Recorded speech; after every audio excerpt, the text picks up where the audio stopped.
ये सभी भक्त वाणी पवित्र करेंगे। उसके बाद आगे बड़ी सुंदर कथा आप लोग श्रवण करेंगे।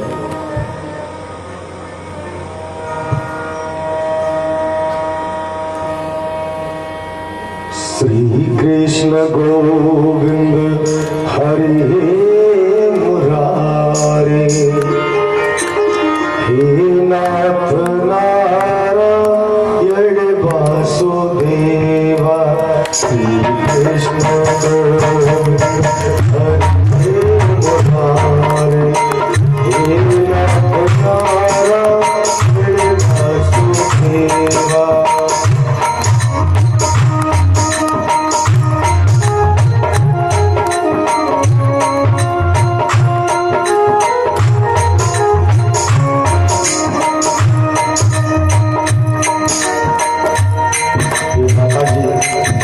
व्यास मंच पर सम्मानित कर रही है।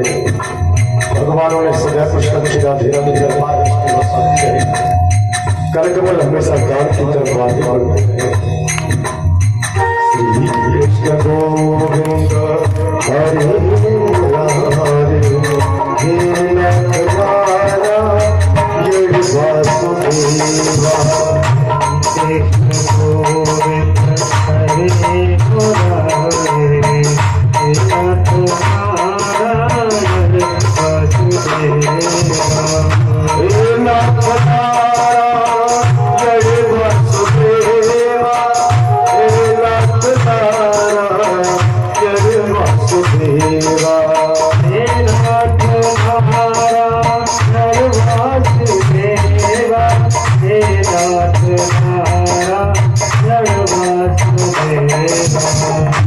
कृष्ण गोविंद हरि मुरारे, हे नाथ नारायण वासुदेवा।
कृष्ण गोविंद हरि मुरारे, हे नाथ नारायण वासुदेवा। कृष्ण गोविंद हरि मुरारे, हे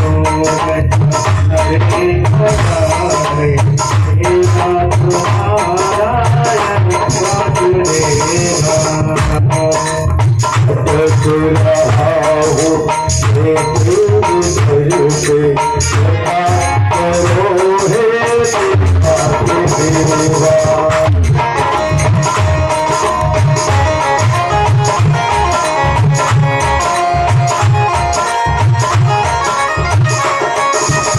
अटक रहा हूँ मैं प्रेम भर से, कृपा करो हे देवा।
श्री राघवेंद्र सरकार की,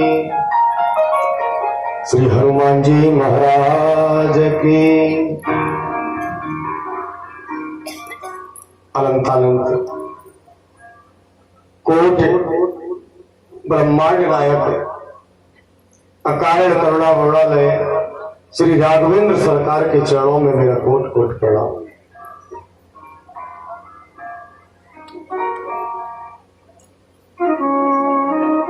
भगवान श्री भोलेनाथ के चरणों में साष्टांग प्रणाम करते हुए, श्री हनुमान जी महाराज के चरणों में दंडवत प्रणाम करते हुए, पूज्यपाद श्री गोस्वामी दास जी तुलसीदास जी के चरणों में प्रणाम करते हुए, दूरांचल से पधारे भगवान श्री बांके बिहारी लाल की सुंदर कथाओं को श्रवण करने आए सभी भक्तगण। सजनों, आज मेरे भगवान की कथाओं को चलते हुए सप्तम दिवस है।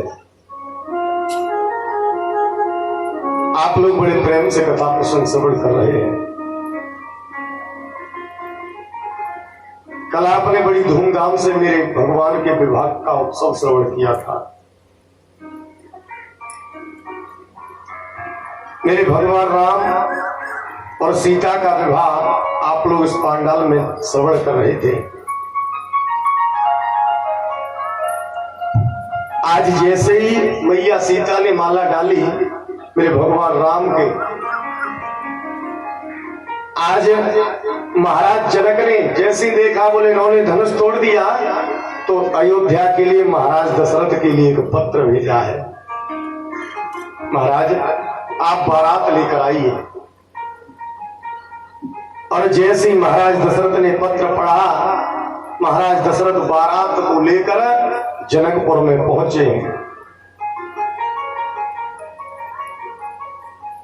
आज चारों बेटे महाराज दशरथ के उसी जनकपुर में हैं।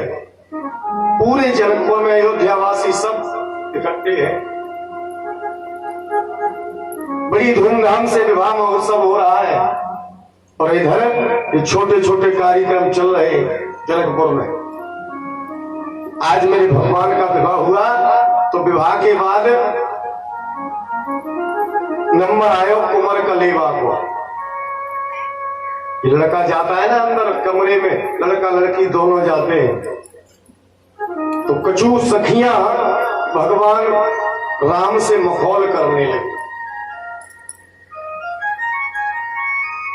लक्ष्मण पास में बैठे, राम बोले लक्ष्मण तुम शांत रहना, आज इनको काम है, जो कहे ने कहने देना। तो सखियां आपस में बात कर रही हैं और कहने लगी कि अयोध्या की कंडीशन बताने लगी। बोले आप लोग सुनिए अयोध्या में क्या है। अरे न पीर से होते और न तकदीर से होते, यानी अयोध्या के बारे में बता रही है सखियां। बोले मां तो बच्चा पिता की जरूरत ही नहीं है। अरे न पीर से होते और न तकदीर से होते, और अवधपुरी में बच्चा पैदा खीर से होते।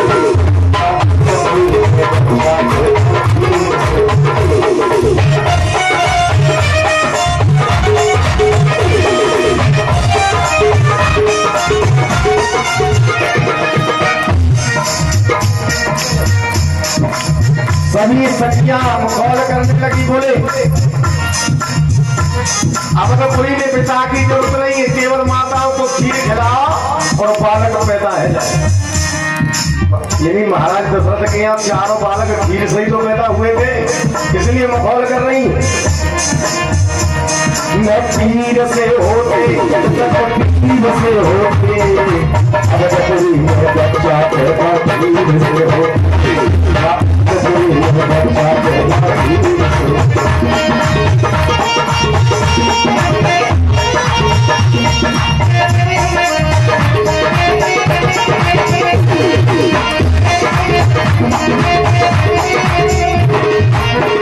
आज लक्ष्मण सामने बैठे, बोले भैया आप नहीं रुका जाता, अब तो कहना पड़ेगा।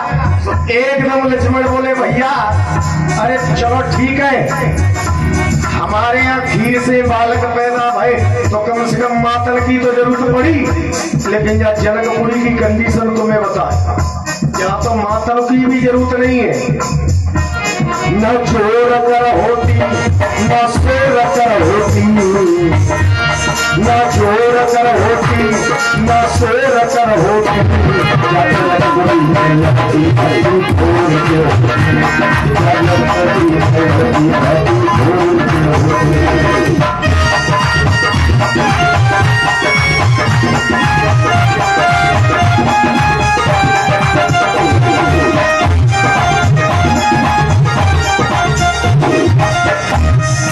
लक्ष्मण ने कही चलो कोई बात नहीं, लेकिन यहाँ जनकपुरी की कंडीशन ऐसी है, न मातन की जरूरत है न पिता की जरूरत, पला फावड़ो ले जाओ खेतर में तो खोद लाओ।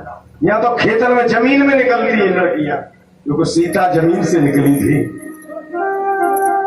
आज मखौल हो रहा है, विनोद होता है सजन, शादी विवाह होते ही थोड़ा मखौल होता है। आज सभी सखियां मखौल कर रही, मेरे प्रभु राम की खड़ाई चोरी हो गई। ये विवाह में आपने देखा होगा जब जूता चोरी होता है, ये छोटी छोटी रस्में हम लोग माइंड पे नहीं लेते। एक हमारी कथा चल रही थी, अभी कुछ दिन पहले की बात है, तो हमारे पास में एक उसी घर के जो मालिक थे प्रधान जी, वो आए एक जूती लेकर। बोले महाराज ये आपके किसी लड़के की जूती लग रही है। हमने कहा हमारे किसी लड़के की नहीं है। कुछ दिन पहले 10 दिन पहले उस घर में आई थी बारात, वो जूती दूल्हे की थी। सालियों ने चुरा लिया, सालियों ने मांगे 2100 रुपए, उसने कहा 2100 रुपए दूंगा, उससे 300 रुपए जूती है, तो दूसरी मंगा कर पहले के चला गया। उसने कहा ही नहीं कि हमारी खो गई। ये छोटे छोटे जो विनोद और ये बच्चों के मनोबल के सिस्टम है सजन, ये जो प्रथा चली आ रही है उन्हें हमें निभाना चाहिए। सखियों ने राम की खड़ाइयों ली और एक लाल कपड़े में बांधकर अलमारी में रख दी, और राम जी वहां से चले। एकदम सखियां बोली लाला रुक जाओ, ये हमारे गांव की देवी है, सब लोग इन्हें प्रणाम करते, पहले प्रणाम करो। मेरे भगवान राम खड़े हैं, मेरे भरत भैया समझ गए, भागकर भरत जी ने अपने उनके सर रख दिया, उठाकर अपने सर पे रख ली। मानो खड़ायूं कहने लगी भरत जी आज तुमने हमारी लाज बचाई है, आगे चलकर हम आपकी लाज बचाएंगे। आज भरत ने देख लिया है, ये तो मेरे भाई की खड़ाई हुए है। आज ज्योलार प्रारंभ हुआ है सज्जनों, और जैसे भोजन प्रारंभ हुआ अब तो सभी सखियां महाराज दशरथ को गाली दे रही है कि दशरथ को दे रही गाली रे जनकपुर की नारी। सभी सखियां महाराज दशरथ को गाली दे रही है और दशरथ प्रेम से पूरी बारात भोजन कर रही है। ये सिस्टम अब खत्म हो गया है, क्योंकि अब तो बफर सिस्टम चले हैं, गेस्ट हाउसों में शादी होती है। ये पहले के जो मनोरंजन विनोद थे ना, घर में छतों पर चढ़ जाती थी माताएं, पंगत लगी है, सब बैठकर पंगत कर रहे हैं, माताएं वहां से गालियां दे रही हैं, बड़ा विनोद होता था। अब ये सब खत्म हो गया है। आज बड़ी धूमधाम से विवाह हुआ। विवाह के बाद महाराज जनक की 4 बेटियों का विवाह महाराज दशरथ के 4 बेटों के साथ में हुआ। देखिए कितना मेल है। राम का विवाह हुआ सीता के साथ में, राम में 2 अक्षर और सीता में भी 2 अक्षर। लक्ष्मण का विवाह हुआ उर्मिला के साथ, लक्ष्मण में भी 3.5 अक्षर, उर्मिला में भी 3.5 अक्षर। भरत का विवाह हुआ मांडवी के साथ, भरत में भी 3 अक्षर आते हैं, मांडवी में भी 3 अक्षर आते हैं। और सबसे छोटे हैं शत्रुघ्न, उनका विवाह हुआ श्रुतकीर्ति के साथ। चारों भाइयों का विवाह हुआ है आज, और बड़ी धूमधाम से आज विवाह महोत्सव मनाया जा रहा है सज्जनों। और जैसे ही आज ये आवाज महाराज परशुराम के कान में गई है कि धनुष टूट गया। एकदम महाराज परशुराम भागे भागे आए और इतना क्रोध, और महाराज जनक से कहने लगे, जनक कि ओ मूड विदेह जल्द बतला, और किसको ये शौक समाया है।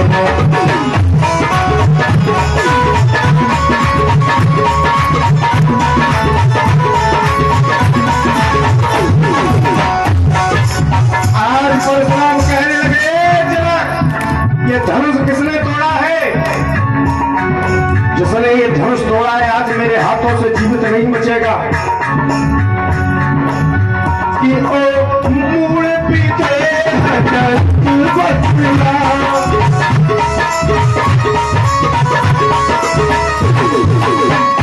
किसको ये शौक समाया है।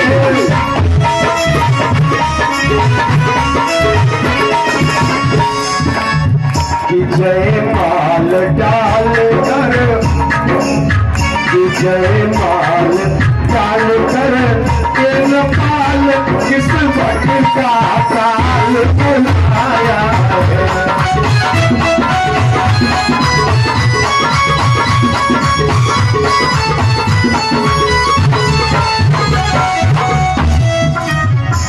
एकदम परशुराम जी कहने लगे, जनक अरे किसे बुलाया है जो मेरे हाथों से मरने वाला है? तब तक मेरे प्रभु राम खड़े पे वही हाथ जोड़कर परशुराम के पास में पहुंचे, कहने लगे, प्रभु कि प्रभु पे तुम्हारी से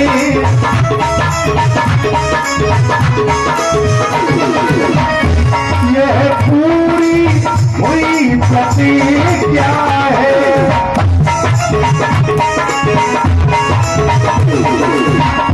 वह सेवक तो आगे ही है, मुझ पर बोलो क्या आशा है।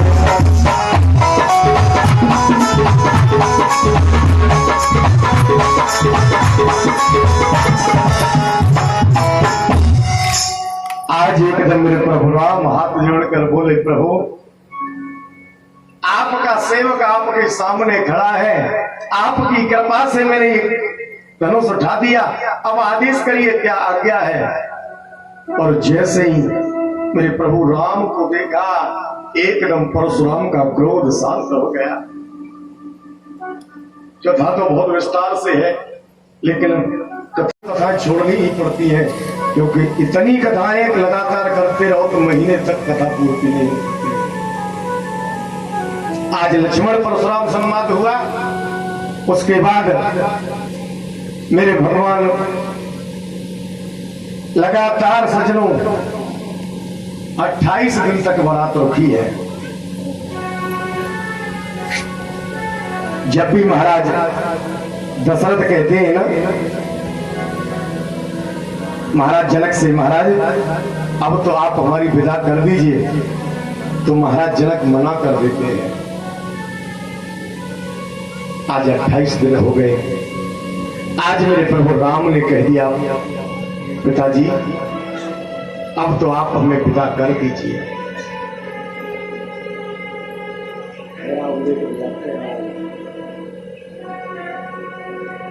और आज सजनों जैसे ही प्रभु राम ने कहा तो महाराज जनक की आंखों में आंसू आ गए। सजनों महाराज सोचने लगे, अब तो मेरी बेटियां चली जाएंगी। मैंने उस दिन भी बताया था, ये जो बेटी की विदाई का प्रसंग होता है ना, बड़ाई करुणामय होता है। जिस समय बेटियां विदा होती है ना, तो सारा दृश्य करुणा से भर जाता है। मैंने अपनी आंखों से देखा है, जिस समय बेटियां विदा होती है, घराती तो घराती, मैंने बरातियों को रोते देखा है।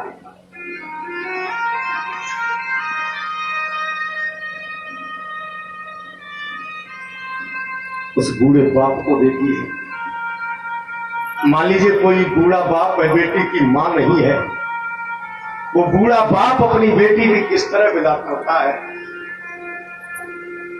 1 महीने पहले से विदा कर दे व्यवस्था करता है, सबको निमंत्रण देता है, भैया मेरी बेटी का विवाह है, आप सब लोगों को आना है। सबको निमंत्रण देता है, बाजार जाता है, सामान खरीद कर लाता है, सब इकट्ठा कर लेता है, शादी वाले दिन तक सारी व्यवस्था है और बड़ी धूमधाम से बेटी का विवाह करता है। अब तो मेरी बेटी का विवाह हो जाएगा, बेटी के हाथ पीले कर दूंगा, उसके बाद संन्यास ले लूंगा, कहीं आश्रम पर जाके रहूंगा, सारी जिम्मेदारियां खत्म हो जाएंगी।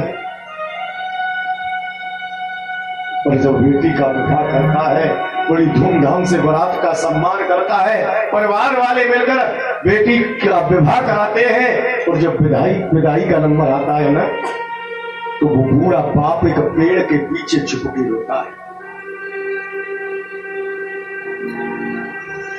परिवार वाले कहते हैं इसकी बेटी विदा होने वाली है, ये बावरा जाने कहां जाके छुप गया।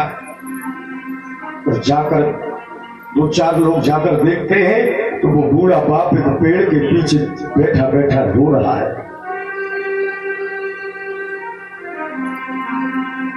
गांव वालों ने कहा भैया अरे बावरे तू यहां बैठा, तेरी बेटी वहां इंतजार देख रही है, वो विदा होने वाली है। तो वो बूढ़ा बाप रो कर कहता है भैया मैं अपनी बेटी को विदा होते हुए नहीं देख सकता, आप मेरी बेटी को विदा कर देना, मैं अपनी आंखों से अपनी बेटी को विदा होते नहीं देख सकता। आज परिवार वाले जबरदस्ती से पकड़ कर लाते हैं तो बेटी अपने पिता के सीने से लग जाती है। बाबुल आखिर मेरा दोष क्या है? तो वो बूढ़ा बाप रोकर कहता है बेटी तेरी मां के मरने के बाद मैंने तुझे बड़े लाड़ प्यार से पाला है, बेटी मेरा नाम नीचा मत कर देना। और आज वो बूढ़ा बाप रोते हुए बेटी को विदा कर देता है। उन माताओं को देखिए, उन बेटियों को देखिए जिनका पिता मर गया, केवल मां है, वो विधवा मां किस तरह बेटी की विदा करती है। बाजार जाती है, सामान खरीदती जाती है, रोती जाती है, लाड़ो आज तेरे पिता होते तो बड़ी धूमधाम से तेरा विवाह करते। सबको निमंत्रण देती है भैया मेरी बेटी अकेली है, मैं अकेली हूं, थोड़ा सहयोग करना, सहारा देना, जिससे मेरी बेटी के विवाह में कोई बाधा ना आए। और जब विदाई का नंबर आता है, आज वो बेटी अपनी मैया के हृदय से लगकर फूट फूट कर रोती है। और जैसे ही गाड़ी में बैठने वाली होती है तो वो बूढ़ी माँ अपनी बेटी का हाथ पकड़कर कमरे में ले जाती है। लाड़ो अरे अपने पिता से तो आशीर्वाद ले ले।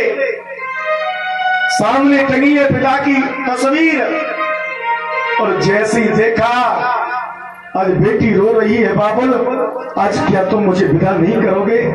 तो वो तस्वीर टूट जाती है, तो तस्वीर से आवाज आती है जा मेरी लाड़ो जा, तुझे सुखी संसार मिली।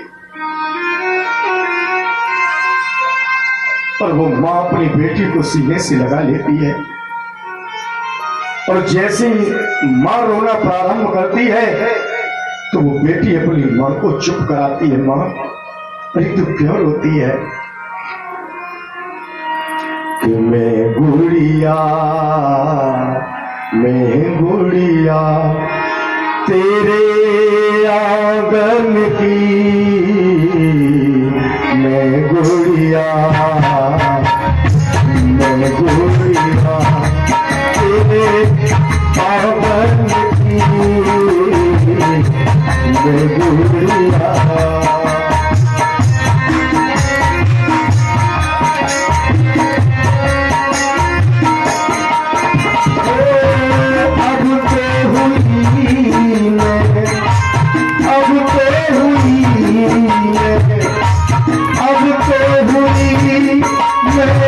साजन की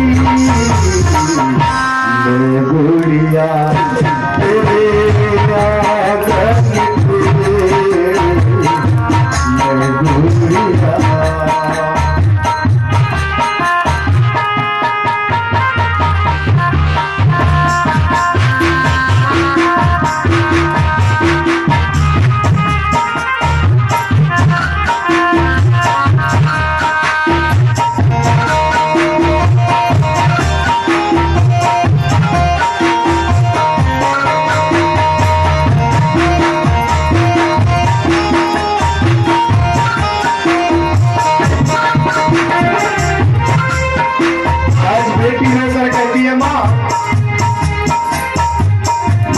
तेरो माँ तू क्यों रोती है, बेटी पराया धन होती है, मत रो माँ तू।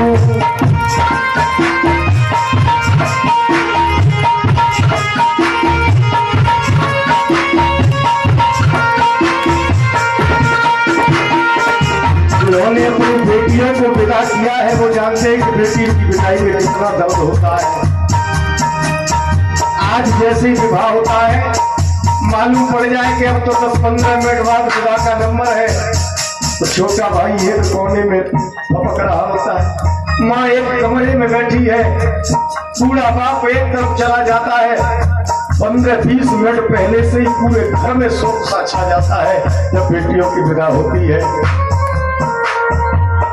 मत रो माँ तू क्यों रोती है, बेटी पराया धन होती है, मत रो।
जैसी बेटी विदा होने के लिए हुई, एक तरफ कोने में छोटा भाई रो रहा है, और जैसी बहन की नजर छोटे भाई पर पड़ी, बहन ने भागकर अपने भाई को हृदय से लगा लिया और भैया बोली, भैया आज मैं तुम्हें छोड़कर जा रही हूँ, लेकिन भैया मुझसे निवेदन है तू मुझे भूल मत जाना और भैया का ख्याल रखना। भैया माँ को भूल न जाना। आज बेटी रोकर कहती है, भाई भैया माँ को धीरे बजाना, रो रो कर हमें ना रुलाना। भैया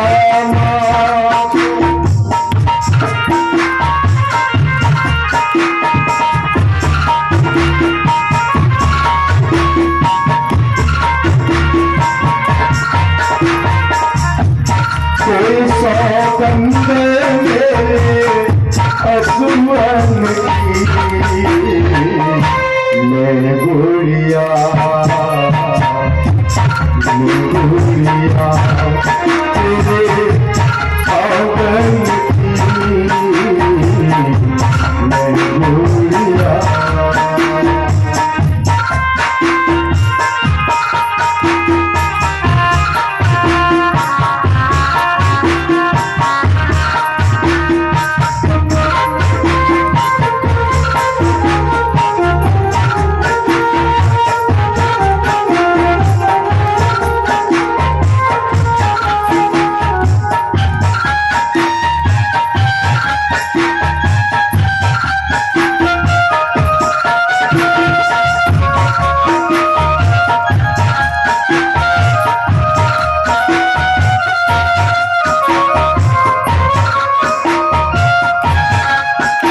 जैसी संगति सहेलियों को देखा, अब तो बेटी अपनी आंसुओं को रोक नहीं पाती है और कहती है, संग सहेली के संग खेली, परिणाम मुझे मेरी सहेली, संग सहेली।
आज बेटी विदा होकर चली जाती है।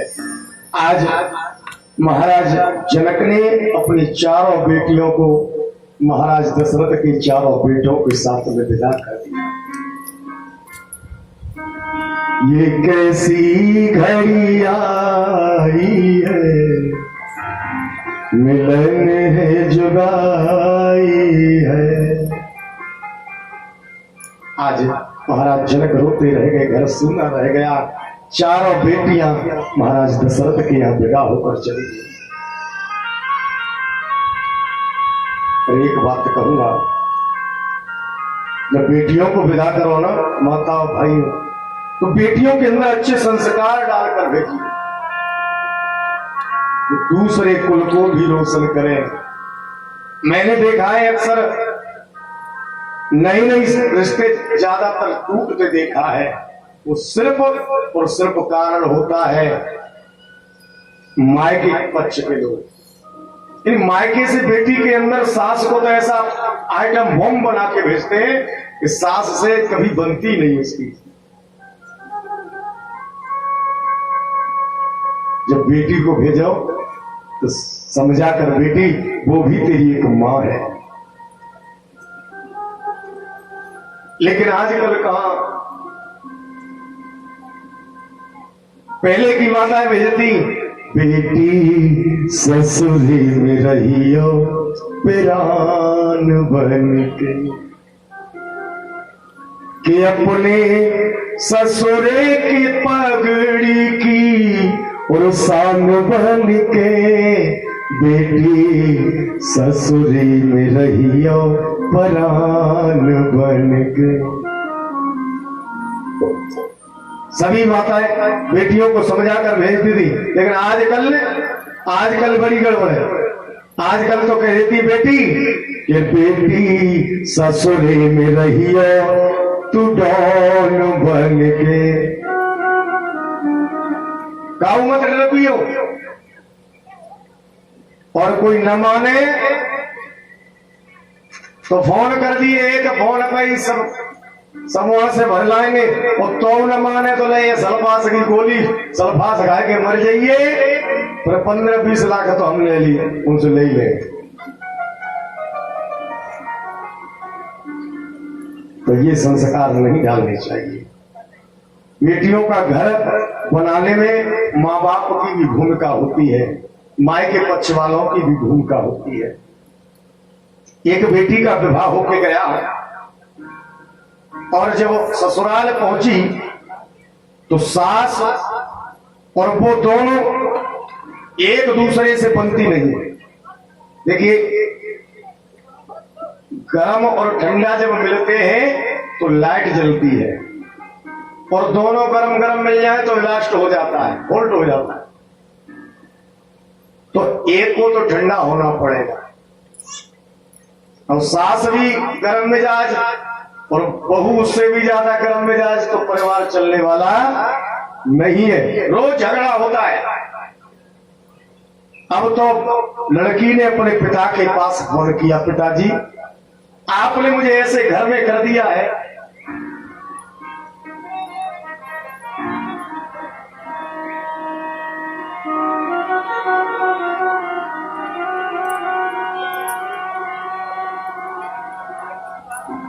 ये सास रोज मुझसे लड़ती है, मुझे भोजन तक नहीं करने देती, मैं एक पल भी नहीं रह सकती, आप मुझे यहां से ले जाइए। तो बूढ़ा बाप था, उसकी मां नहीं थी। बाप ने कहा बेटी अच्छा ठीक है आप आ जाओ। तो आज वो बेटी अपने पिता के पास में पहुंच गई, और जैसे ही पिताजी के पास में पहुंची, बेटी बोली पिताजी मुझे ऐसे घर में कर दिया, बुढ़िया मुझे चैन तक नहीं लेने देती, या तो मैं मर जाऊंगी या उस बुढ़िया को मार दूंगी। बाप ने कहा बेटी चिंता मत कर, मैं ऐसी दवा दे देता हूं जो तेरी बुढ़िया धीरे धीरे अपने आप मर जाएगी। बाप ने 1 साल के लिए पुड़ियां बना दी सुबह शाम के लिए। बोली ये स्लो पॉइजन है, रोज 1 लोटा दूध में जारी वाले में, जिसमें ऊपर जारी की परत लगी हो, और ये पुड़िया उसमें घोल के और बढ़िया तरह से ये अपनी सास को पिलाती रहना रोजाना दोनों टाइम 1 साल तक। 1 साल बाद मर जाएगी, लेकिन उसमें शर्त है बेटी परहेज तुझे करना पड़ेगा। बेटी बोली दवा वो खाएंगी परहेज में करूंगी? बोले हाँ परहेज तुझे करना पड़ेगा। बोले क्या? 1 साल तक बुढ़िया चाहे तुझे गाली दे, चाहे डंडों से मारे, चाहे लातों से मारे, लेकिन तुझे उसे लौट कर जवाब नहीं देना है। 1 साल की है ना, 1 साल बाद तो मर जाएगी, फिर तू चैन से रह सकती है। बेटी ने कही ठीक है पिताजी 1 साल और बर्दाश्त करूंगी। और आज वो बेटी अपने पिता के यहां से दवा लेकर गई है। रोज दूध में जारी मिलना दूध, उसमें वो 1 पुड़िया डाल देती है, घोलकर अपनी सास को पिलाती है। सास बड़े प्रेम से पी जाती है। रोजाना सुबह शाम यही क्रम चल रहा है। महीने 2 महीने 4 महीने हो गए। सास गाली देती है, रोज मारती है, धक्का मार देती है, खाना नहीं बनाना आता, झाड़ू नहीं लगाना आता। वो चुपचाप बैठी रहती है। बोली कोई बात नहीं, देती रहो गाली, और 6 महीने बचे, 6 महीने बाद तो मर जाऊंगी। एक दिन सास ने देखा, बोले मैं इतना गाली देती हूँ अपनी बहू को, इतना मारती हूँ, लेकिन वो जुबान नहीं खोलती। अरे मेरी बहू जैसी तो दुनिया में कोई बहू नहीं है। पड़ोस में गई, पड़ोसन से कहने लगी सुनो मेरी बहू बहुत अच्छी है, मैंने न जाने कितनी बार उसे मारा, कितनी लातों से लतियाया, लेकिन मेरी बहू ने लौटकर मुझे जवाब नहीं दिया। और आज वापस आई। एक दिन वो बहू पड़ोसन के पास में आई। पड़ोसन ने बहू से कहा गौरी तेरी बहू तेरी बड़ी नामरी करती है। वो बोली रहने दो, वो बुढ़िया जरूर नामरी करेगी। बोली तेरी कसम, ये कह रही थी कि मेरी बहू तो बहुत बढ़िया है, मैं कबू लौट के जवाब नहीं दिया। और अब तो सोच लो धीरे धीरे सास बहू में प्रेम बढ़ने लगा। अब तो सास के लिए सिर्फ बहू है, बहू के बिना एक पल भी नहीं रह सकती। और धीरे धीरे अब तो बहू को भी सास के प्रति प्रेम हो गया।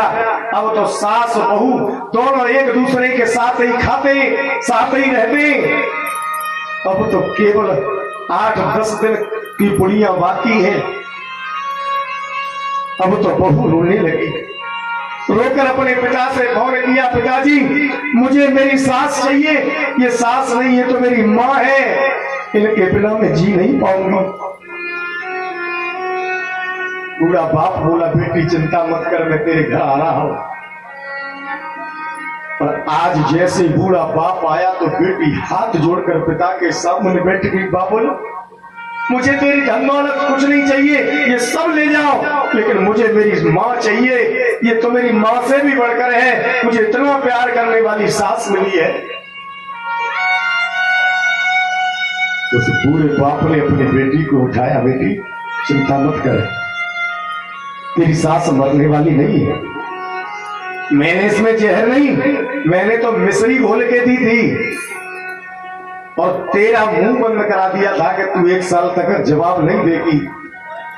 तू चुप रही तो तेरी सास को भी तुझ पर दया आई और तुम दोनों में प्रेम बढ़ गया। जब दोनों गर्म थे तो सास कम लड़ती, उससे ज्यादा तू लड़ती थी, दोनों में झगड़ा होता था, इसलिए नहीं बनती थी। जब एक शांत हो गया तो दूसरे को तो अपने आप शांत होना पड़ता है। इसलिए अपनी बच्चियों को ऐसे संस्कार डाल के भेजिए कि सास भी एक माँ है, एक माँ को छोड़कर जा रही हो तो दूसरी माँ वहां तैयार मिलेगी, बहन को छोड़कर जा रही हो तो ननद तैयार है, भाई के समान देवर मिलते हैं, पिता के समान ससुर मिलते हैं, सब पूरा परिवार मिलता है। और एक बात आपसे कहूंगा, त्याग बेटी का बाप नहीं करता है।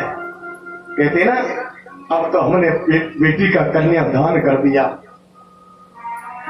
दान कन्या का नहीं, दान तो बेटी का होता है। मान लीजिए आपकी बेटी का विवाह, अपने बेटी को भेज दिया दूसरे के घर, लेकिन उस बेटी ने उस घर को अपना बना लिया, बूढ़े माँ बाप को भी ठुकरा दिया, बहन को भी ठुकरा दिया, भाई को भी ठुकरा दिया, पति को अपने बस में कर लिया। पति अपनी मर्जी से कुछ कर भी नहीं सकता है। तो बूढ़े माँ बाप तो बेटे के दूर हुए हैं, ना कि उस बेटी के। बेटी तो 24 घंटे फोन पे लगी रहती है, ये तो कोई बात हो जाए तुरंत अपने पीहर, लेकिन अपने बेटे से माँ बाप को अपने पति से नहीं मिलने देती है। तो बेटा तो लड़के वाले खोते हैं, लड़की वाले कभी नहीं खोते हैं। तो लड़के वाले बड़े होते हैं हमेशा सम्मान।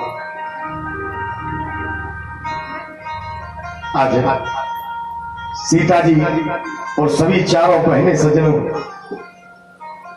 महाराज दशरथ के महलों में है। मैया कौशल्या ने बड़ा सुंदर स्वागत किया है और स्वागत करने के बाद चारों बहुओं को बड़े सुंदर भाव से सुंदर आचरण में ढाला है। आज महाराज दशरथ के यहाँ चारों बेटे धीरे धीरे बड़े होते हैं, लेकिन एक दिन महाराज दशरथ ने सोचा कि अब तो मैं वृद्धापन आ गया है, अब मैं राज्य करने योग्य नहीं रहा। आज मन में सोचकर कहने लगे, मैं अपने बेटे को राज्य देना चाहता हूं। और जैसे सुना है आज सज्जनों, जब से मेरे भगवान का विवाह हुआ है कि जब तेरा ब्याह घर आए, नितिन बंदन मोदन आए,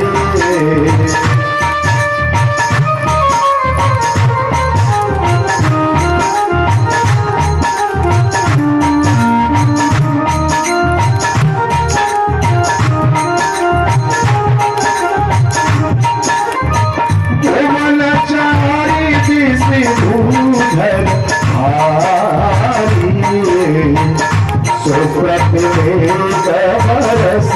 सुखवा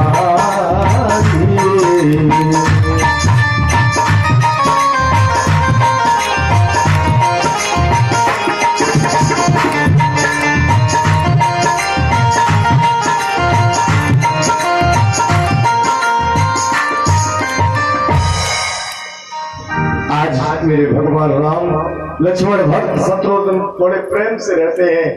आज महाराज दशरथ ने सोचा, आज विश्वामित्र के पास में पहुंच गए और कहने लगे कि नाथ राम करे हूं जुबराजू, कहे कृपा करे करे समाज। आज गुरु से कहने लगे, गुरुदेव मेरा बड़ा बेटा राम है, मैं अपने बेटा को राज्य देना चाहता हूं, राजा बनाना चाहता हूं। और आज जैसे ही वशिष्ठ से कहा है, वशिष्ठ ने कहा चिंता मत करो, आप अपने बेटे को राज्य दे सकते हो, आपका बेटा और राज्य संभालने योग्य हो गया है। कि बेग विलंब न करे हो नृपसाज्य शुभ समाज, शोभिन सुमंगल तब ही जब राम होई जुबराज। आज महाराज दशरथ ने पूरी प्रजा को बुलाया, आज मैं अपने बेटे का राज तिलक करने वाला हूं कि जो पांच मके लागे नीका, करहु हरस ही राम ही टीका। आज महाराज दशरथ ने कहा जो सब लोगों को अच्छा लगे तो मैं अपने बेटे को युवराज बना सकता हूं। अब तो सभी खुश हैं, पूरे प्रजावासी खुश हैं, अब तो हमारे राम राजा बनाए जाएंगे। सभी तीनों रानियां, कौशल्या, केकई, सुमित्रा, तीनों बड़ी खुश हैं, मेरे बड़े बेटे को अब राजा बनना है। घर में सबका माहौल हो गया। और जैसी सजन आज उत्सव का माहौल हुआ, ये सोनता राम अभिषेक सुहावा, गहा गह अवध बधावा मागा। अब तो पूरी अयोध्या में बधाई बज रही है, महाराज दशरथ के बेटे राम राजा बनने वाले हैं। कि राम सिया तनु सगुन जनाए, भरत है मंगल अंग सुहाए। अब तो सभी अयोध्या वासी आ गए, बड़ी धूमधाम से खुशियां मना रहे। शाम के समय आदेश हो गया, सुबह होते ही भगवान राजा बन जाएंगे। पर आज ये पूजी ग्राम देव सुर नागा, कहे बहुर देनो बलवागा।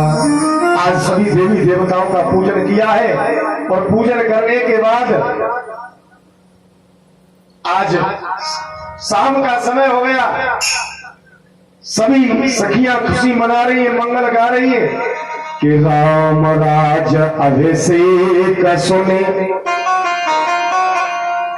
हर से नर नारे, लगे सुमंगल सजन सब विधि अनुकूल विचार। अब तो राज्य अभिषेक सुनकर स्त्री पुरुष हृदय में हर्षित हो उठे, बोले अब तो प्रभु राम का विधाता के अनुकूल समझकर सुंदर मंगल साज सजने लगे, मृदंग बजने लगे। और जैसे ही सजनों आज तैयारी हुई है राज्याभिषेक की, तब तक कि जैसे देखा कि अब राम को राज्याभिषेक हो रहा है तो देवता घबरा गए सजनों।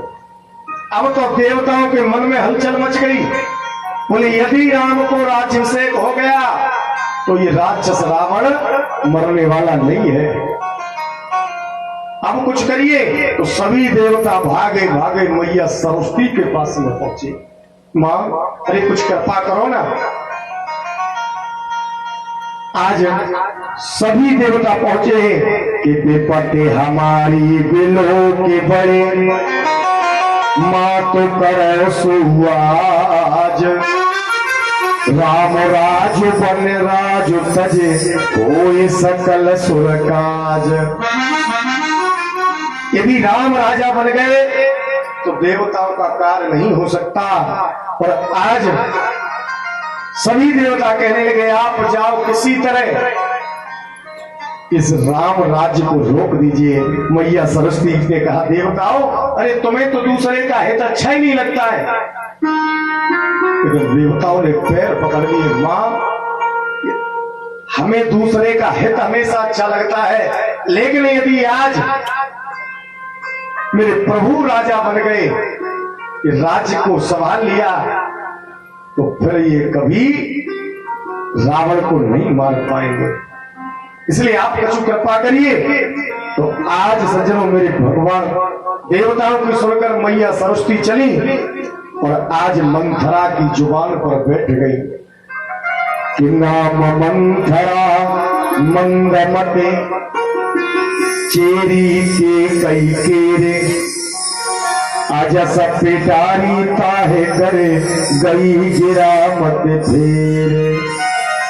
आज मैया सरस्वती मंथरा की जुबान पर बैठ गई और उसकी बुद्धि को फेर दिया और मंथरा चली कि तीखी मंथरा नजर बनावा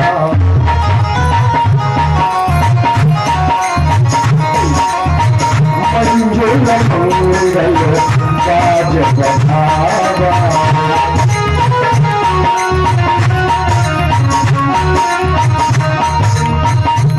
आज जैसे मंथरा ने देखा पूरा महल सज रहा है, पूरी अयोध्या सज रही है, सभी मंगल गा रहे, बाजे बज रहे, और धीरे धीरे मंथरा आज महलों में प्रवेश कर गई।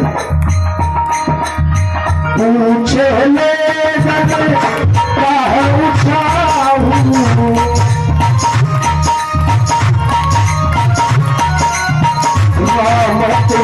सुने आप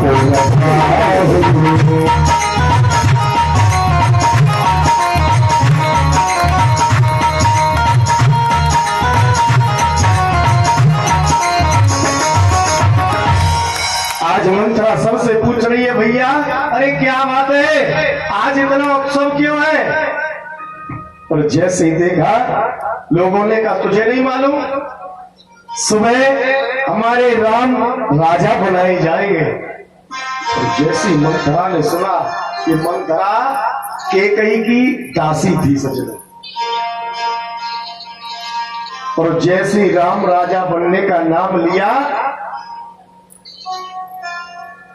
अब तो मंथरा धीरे धीरे केकई के पास में पहुंची और जैसे ही देखा केकई बड़ी खुश है, मंथरा कहने लगी रानी जी आप बड़ी खुश हो, बड़ी खुश नजर आ रही, क्या बात है? बोले बाबरी तुझे नहीं मालूम हमारे राम राजा बनेंगे सुबह। मंथरा बोली राजा बनेंगे तो यहाँ में तुम्हारा कौन सा लाभ है? ये कहीं बोली क्या पागल हो गई है? अरे मेरे राम कौशल्या से ज्यादा मुझे प्रेम करते, और मैं भी अपने भरत से ज्यादा राम को प्रेम करती हूँ, मेरे राम राजा बन जाए बस यही इच्छा है। आज मंथरा बोली रानी आप बड़ी भोली हो, आपसे महाराज प्रेम करते हैं ना, इसलिए कौशल्या ने अपने बेटे को महाराज पे चक्राव्यूह चलाकर महाराज को अपने बस में करके अपने बेटे को राज्य दिलवा रही है, और तुम्हें फिर यहाँ की दासी बनना पड़ेगा। कि बोली कैसी बात कर रही है, ये गलत बात करेगी तो मैं बर्दाश्त नहीं कर पाऊंगी। कि कौशल्या सम सब महतारी राम है सहज सुबह है प्यारी। मेरे राम कौशल्या के बराबर सबको प्यार करते हैं, तो तू ऐसी बात कर रही है? तो एकदम मंथरा कहने लगी रानी कोई बात नहीं, हमारी तो बात हमेशा सबको बुरी लगती है कि करे कुरूपों पे पर सकीना बाबा सुलोन लहे जो दीना। विधाता ने मुझे कुरूप कर दिया है ना, तो मैं परवश हो गई हूं। इसमें दूसरों का दोष क्या है? जो बोया है सो काटती हूं, जो दिया है वो पाती हूं। कोई भी राजा हो हमारी क्या, लेकिन रानी कि जारे जो वो स्वभाव हमारा अनवल देख न जाए तुम्हारा। लेकिन हमारी तो ये आदत है, तुम हमारी रानी हो, हम आपकी दासी। यदि आपका अहित होता है तो हमसे देखा नहीं जाता, इसलिए आपको समझा दिया। अब आप जानो, आपका काम जाने, लेकिन आगे चलकर आपको तो दासी बनना पड़ेगा। कौशल्या का ही राज्य चलने वाला है। और आपने देखा होगा कि बातों से तो दीवारें सी चल जाती है सज्जन। आज रानी का मन बिगड़ गया, और जैसे ही मन बिगड़ा, बोले मंथरा ठीक कह रही है। मंथरा से पास में बिठा लिया, तो मैं क्या करूं, कोई उपाय बताओ। तो एकदम मंथरा कहने लगी, आप ऐसा करो, महाराज पे आपके 2 वरदान पहले के धरोहर के रूप में है। आप गोप भवन में चली जाओ, और जब महाराज राम की कसम खा जाए तब मांगना। उसमें पहले वरदान में बेटे को राजगद्दी, और दूसरे वरदान में राम को वनवास मांग लेना। और आज ऐसा ही किया सज्जनों। आज कैकेयी गोप भवन में चली गई सज्जनों, और जैसे गोप भवन में गई, महाराज दशरथ रात्रि को महलों में आए तो एक मोटी फटी सी साड़ी श्रृंगार उतरा पड़ा है, कैकेयी गोप भवन में पड़ी है सज्जनों। ये गोप भवन आप लोग जानते हो? कोई कैसे कहते गोप भवन? कोई नहीं जानते, बुजुर्ग तो जानते होंगे।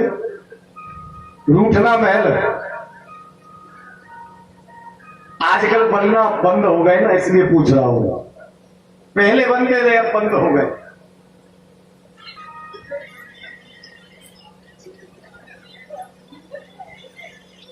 यानी पहले बनाए जाते थे, जब कोई घर का सदस्य नाराज हो जाता था तो उसी में चला जाता, मालूम पड़ जाए कि हाँ फलाना व्यक्ति नाराज है। लेकिन आजकल बनना बंद हो गए हैं। यदि आजकल ये रूठना महल या कोप भवन होते तो सवेरे 9-10 बजे वहां पे हाउसफुल को बोर्ड लग जाए, पूरा घर भाई बैठ जाए हो। क्योंकि आजकल इतना क्रोध बढ़ गया दुनिया में, इसलिए ये बनना ही बंद हो गए। आज रूठना महल में है। महाराज दशरथ ने कहा, देवी क्या बात है, आज आप नाराज हो? तो एकदम कैकेयी कहने लगी, महाराज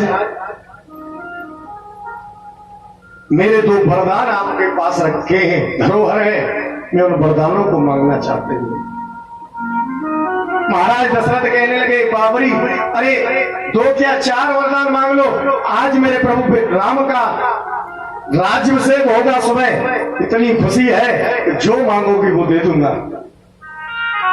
रानी ने कहा, नहीं, इस तरह नहीं मांग सकती, पहले राम की कसम खाओ कि आप वरदान देंगे, बात से मुकरेंगे नहीं।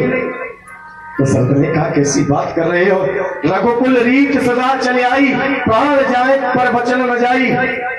ये रघुकुल की रीत है, हम कभी वचन को टालते नहीं है।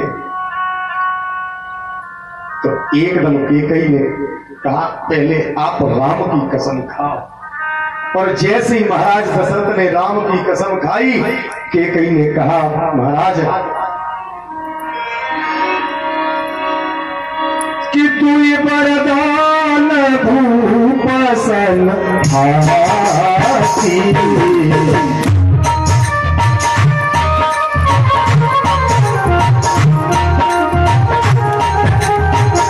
मांगो आज जुड़ा बहु भाती।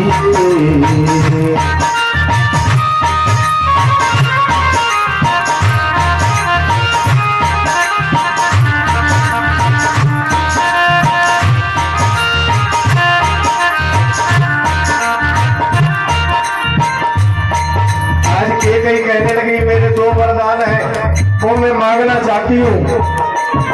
ओए सुतहि राजु राम है वनवासु, लेहु सब सबके उदासु।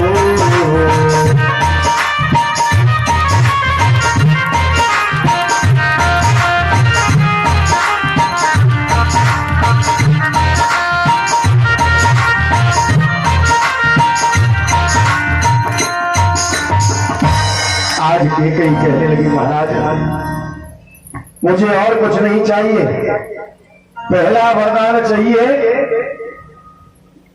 कि मेरे बेटा भरत को राजगद्दी, और दूसरा वरदान राम को तपस्वी वेश में 14 वर्ष के लिए वनवास चाहिए कि तापस वेश विशेष युगासी 14 वर्ष राम वनवास। जैसे कैकेयी ने कहा तो एकदम महाराज दशरथ तो धम्म से जमीन पे गिर गए। बोले कैकेयी ये क्या मांग रही है कि सोने में गोपाचाना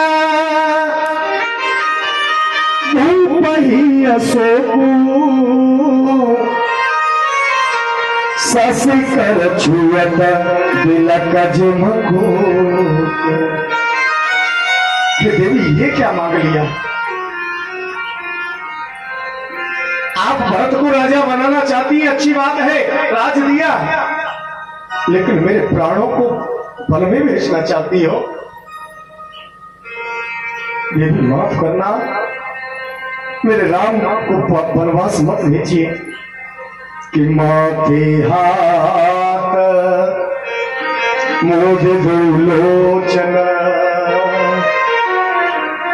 यारे सोचो लाग जाने सब सोच। अब तो सर में हाथ रख लिया, नेत्र बंद कर लिए, महाराज दशरथ जमीन पे गिर गए। रानी मेरे प्राण मांग ले, लेकिन मेरे राम को वनवास मत मांग, मैं राम के बिना जीवित नहीं रह सकता।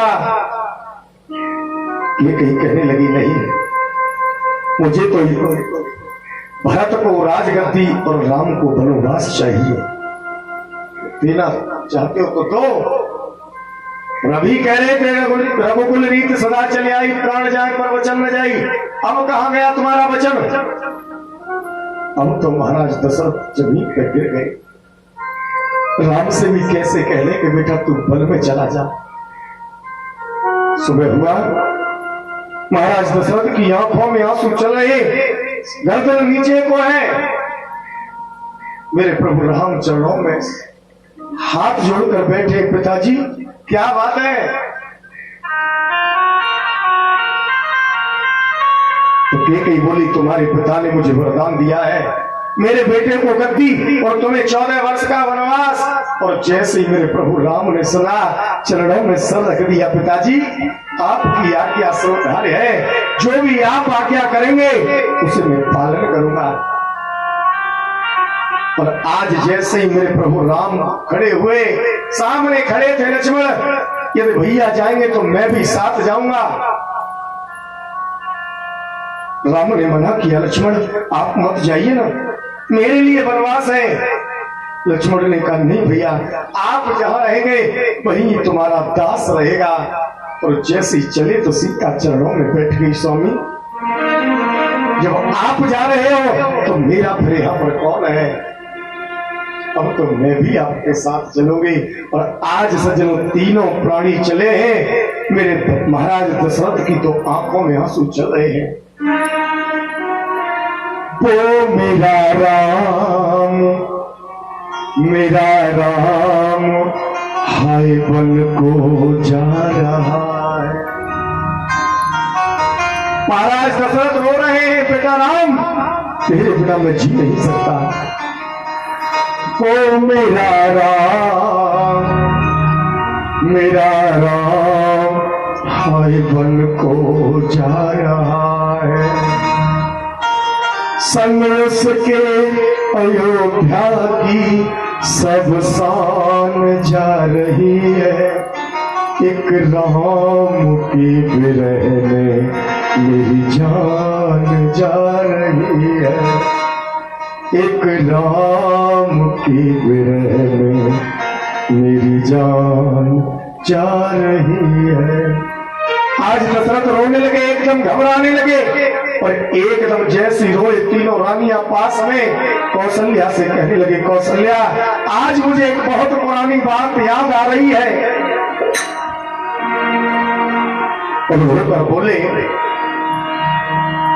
कि रानी से बोले राजा और गम आहो भरते भरते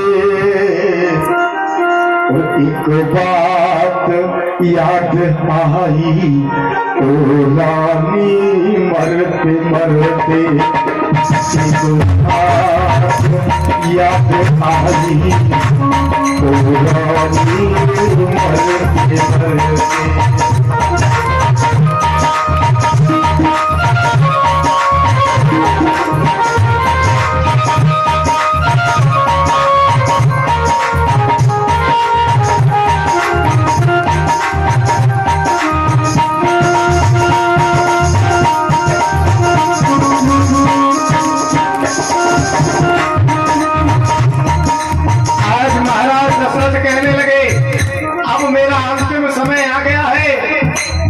प्राण बचने वाले नहीं है। आज मुझे बहुत पुरानी याद आ रही है रानी कि रानी से बोले राजा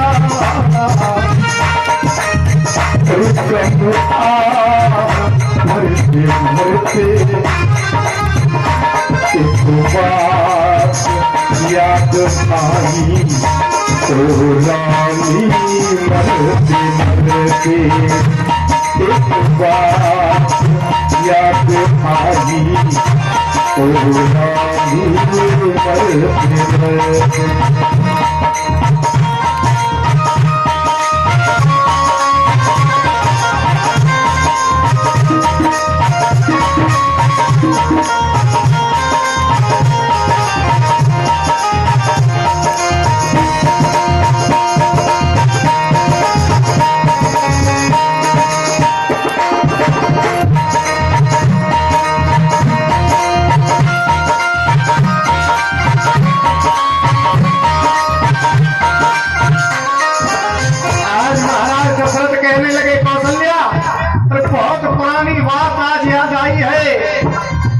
एक बार में बिपिन में आके सो गया था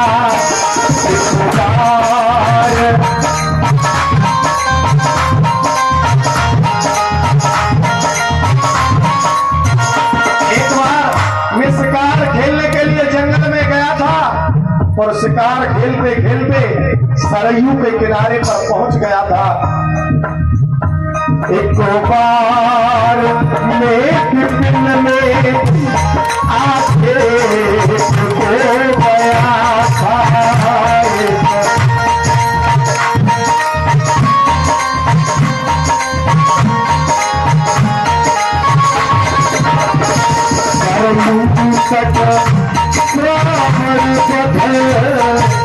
मुझसे हो गया था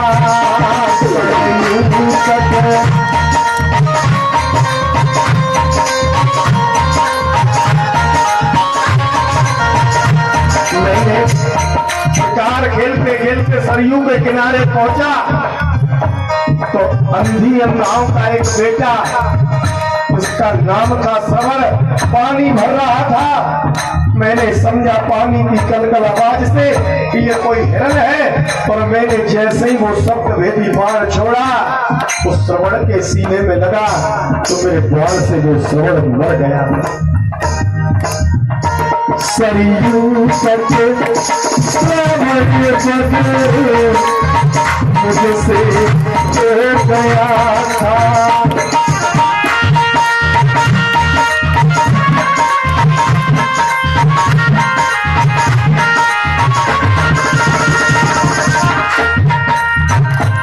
और जब श्रवण का पद हो गया तो श्रवण ने मरने से पहले मुझसे कहा, मामा जी मेरे अंधे माता पिता है,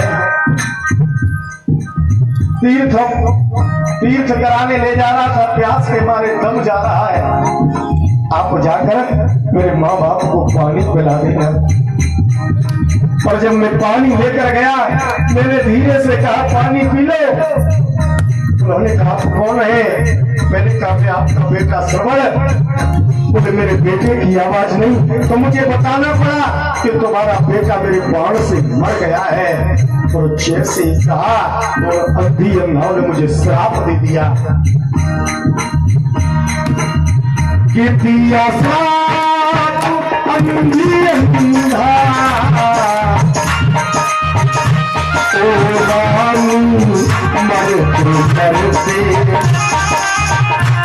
आज श्राप देकर अंधी अंधा भी अपने पुत्र वियोग में मर गए और श्राप दे दिया राजन। आज हमने अपने पुत्र के वियोग में मर रहे हैं, एक दिन तुझे भी अपने पुत्र वियोग में मरना पड़ेगा। दिया श्राप अंधी अंधा